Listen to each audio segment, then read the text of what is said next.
రెండేళ్ల క్రితం cash rich లీగ్లో ఎంట్రీ ఇచ్చిన గుజరాత్ టైటాన్స్ అరంగేట్రంలోనే విజేతగా నిలిచి చరిత్ర సృష్టించింది.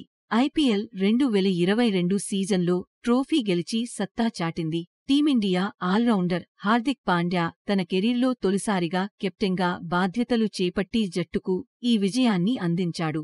అదే విధంగా 2023 ఎడిషన్లోనూ ఫైనల్కు చేర్చి సారథిగా తానేంటో మరోసారి నిరూపించుకున్నాడు. అయితే ఐపీఎల్ 2024 వేలానికి ముందే ముంబై ఇండియన్స్తో బేరం కుదుర్చుకుని అభిమానులకు ఊహించని షాకిచ్చాడు.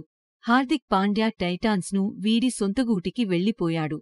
ఆరంభం నుంచి తమతోనే ఉన్న కష్టకాలంలో తనను వదిలించుకున్న ఆ ఫ్రాంచైజీతోనే మళ్లీ దోస్తీ కట్టాడు.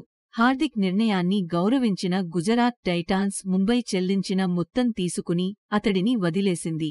తమ కొత్త కెప్టెన్గా team India star opener Shubman Gill పేరును ప్రకటించింది. ఈ పరిణామాలపై team India senior pacer, Gujarat Titans కీలక బౌలర్ మహ్మద్ షమీ స్పందించాడు. ఎవరు జట్టును వీడినా పెద్దగా నష్టముండదని అన్నాడు.